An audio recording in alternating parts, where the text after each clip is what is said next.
Thomas, good to see you. Hi, same. You've had some time to kind of digest, I suppose, and look back at that first game in charge for you as England's manager now. What's been your main take from the game, and what's been your biggest message to the players? Well, there were some messages already, but it was also recovery day yesterday, so we gave the players also a bit of time to breathe and enjoy a bit of time off before we start today again on match day -1 to prepare for the match tomorrow. In general, I was very happy with the effort and how we started the game.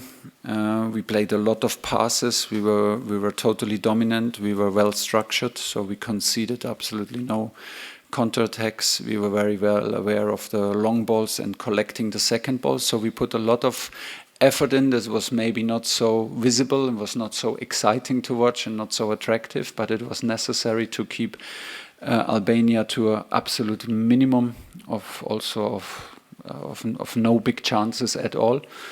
The effort of the team to play in the structure and the effort in the counter pressing after ball losses was very high, was very good. The game was a little bit strange because there were not a lot of ball losses. There were not a lot of interruptions in the game, so it was quite tiring. If you are then totally responsible for everything in the match, for all the attacking, for all the counter pressing, for everything what is going on, and the opponent just try to absorb the energy and try to slow the game down, defend in a block. It's sometimes difficult to maintain the level of focus, to maintain the level of excitement. And there were some ups and downs in our match. We lost then a little bit the structure. We lost a little bit the faith in the structure, and were a little bit more vulnerable in the counterattacks in the second half, but not for a long moment. Basically, we focus on the positives. We have a first win, a well-deserved win. We have a clean sheet.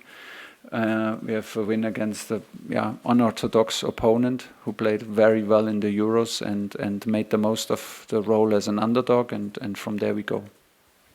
Good stuff. That's a big analysis. Yeah. Thank you. Looking ahead to Latvia, do you plan to make a lot of changes?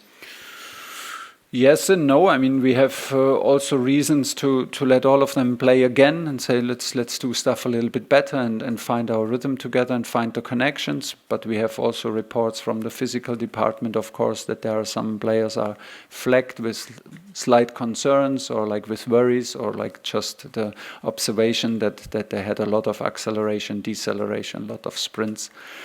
So let's see, it's only the second day after the match. It's still a day where we have to be cautious. And it could also make sense to put some fresh players, fresh legs who really deserve to play and had some tight decisions. So maybe it will be a mix between the both. Is there anybody particularly that's struggling that you might not be available for you? Anthony Gordon left, and we have some three players who feel their legs after the match. But let's see. We have still quite some time. It's tomorrow evening, and we will use every minute. So let's see. Hi Thomas, just following on from that, with the club feel you're trying to build, will the thinking overall be to build on that starting 11 or rotate depending on the opposition and matches as you go forward? Well, it's on opposition and matches. I think we are clear favourites in the next match. I think it will be difficult to predict what Latvia is exactly doing. Of course, we are right now watching at clips from their match against Andorra. We're watching clips from North Macedonia. We're watching clips from Faroe Island. Still, they're facing also a new level of opponent with us, and it's not so clear to predict what they are going to do. They have an Italian coach. They are well structured since he is in charge. We expect a back five. We expect either a 5-3-2 or a 5-4-1. But we were able to push Albania back, not let Albania create anything. Normally with a strong long balls, the strong movements when they change lines, and with the wingers come from outside inside. We were very well aware of that. Now, I think we need mentally to adapt to that kind of role, then try to implement our structure on the ball, and then have a good mix. Like, when does it make sense to change our structure, to have to make life easier for our players to defend, to have high ball wins, and this is the question that we have to answer: how much we can predict, and what we need to take in charge. That maybe not everything is perfect because we don't fully know what's coming. And I know you gave the players some time off and space to breathe. Have you spoken to Marcus Rashford and Phil Foden about what more you wanted from them from that last match? I think they know. I've spoken to both of them also in front of the group. They know that I appreciate the effort. I think especially off the ball, we can see in the numbers, and we can see when we watch the match again how much effort they put into defending high, into the counter press. Also in their sprinting numbers. Marcus had a lot of runs when we had the ball where we did not see him, where we did not use him. Was a little bit unlucky maybe with the timing. And from time to time we oversaw him. Phil is just maybe not finding the momentum at the moment that he can have, but both of them are very positive, have every right to be positive, and know exactly what we want from them. Ideally, we try to bring them in more one-on-one situations, and ideally they have the confidence to take the one-on-ones. Phil needs maybe a little bit closer connections to a number 10 than we could provide in this match. And Marcus created a big chance, created one big chance for Jude Bellingham. And like I said, had some runs off the ball where we did not use him, but off the ball the effort was there, and that's what counts. Hello, Thomas. In that situation when players haven't performed to your expectation and you're needing to rotate a squad, is the temptation to keep playing them in the starting 11 to build that confidence and structure, or? Yeah, both. It could help. And it would also, I think, not a problem to do that, exactly that, and start with the same lineup. But it's also not a problem to change, because we have some players who really deserve to play, and it would be also nice to see them perform and to give them the confidence. At the moment, no one will be dropped from performance. From a performance point of view, I think we did what was needed. We can do better and have stuff to improve, and we will focus on that. And if we think some fresh legs can help for tomorrow, then we're not shy to do it. But no one needs to be dropped because he's not good enough. How's Morgan Gibbs-White? Because you didn't call him up, you brought him in, and then you didn't put him in the squad. Does he get a chance at Wembley this time? It's very likely that he will be in the squad. Morgan is an amazing character, I have to say. I'm happy that he's with us. He deserves a lot of praise, because, first of all, how he took the first disappointment when he got my call that he's not in the squad. He handled it very well, because when he got the second call, he was straight away excited, and he didn't take it personal. I can see why he is a winner. We can clearly see that. I think he won with the youth teams already titles with the national teams, so you can see that he's a fantastic team player and can handle disappointment very, very well. When we trained after the match in Wembley, he was one of the outstanding players again in training. Even if he was not although he was not in the squad before, so it's amazing. It's also how we expect it to be, because it should be an honor and it should be a privilege to play for England, and the egos have to be put aside. That's what everyone's doing, and Morgan does it very in an impressive way. Okay, we'll come to Jasmine at the front here, and then our friends from Latvia at the back. Thank you.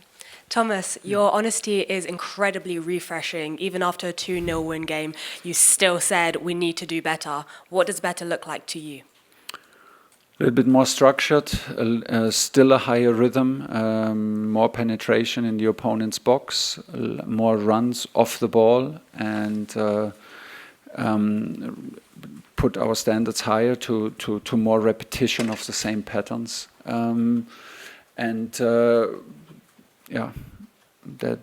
That's basically it. I think the most important was that from the excitement and the input throughout the week, we could see that everyone was ready. Everyone was ready to push the other one. The energy was right. The attitude towards teammates and within the group was very, very good. It was still, I can just repeat myself, was a quite complicated match to play against a well-organized and good defending team. And still we have room to improve. We can be more aggressive. We played a lot of passes, especially in the first half. When it comes to the last 20 meters, we have to think more about scoring, have a bit shorter connections, like I said, and a bit more aggressive runs off the ball. That's what we're trying to do, and maybe we can straight away show tomorrow. Hello, Raymond from Latvian television. Under new coach, Latvia is still trying to find its identity. Of course, we don't have a lot of representation in major leagues, but we have young squad. Are there any players that are standing out in your opinion, and who would you take most consideration? Who would be the most dangerous player in our team?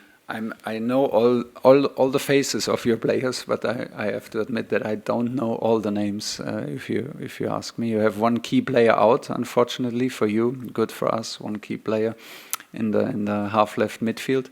I think you have an identity. I think the identity with the new coach is pretty clear. You play a 5-3-2. You play a 5-4-1.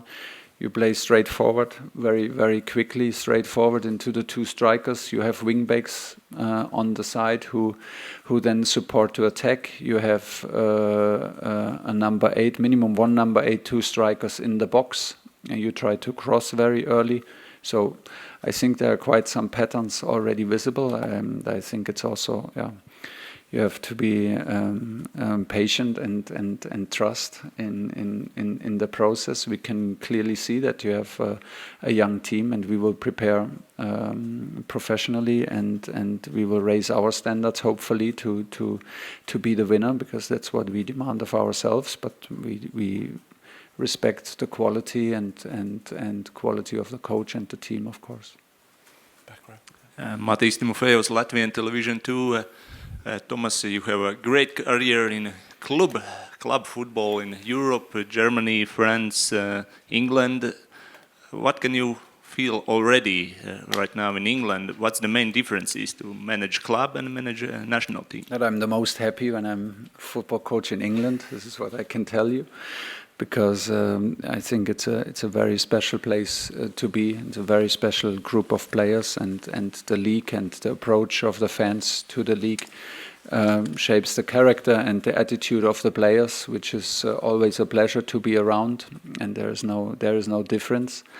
It feels like training camp. It feels like a pre-season a little bit, because you're 10 days together, so it's very condensed and it's very intense. Period work of time. Once the games are over, it's very different, because you watch a lot of games, but you don't have the close contact to the players, which I love the most.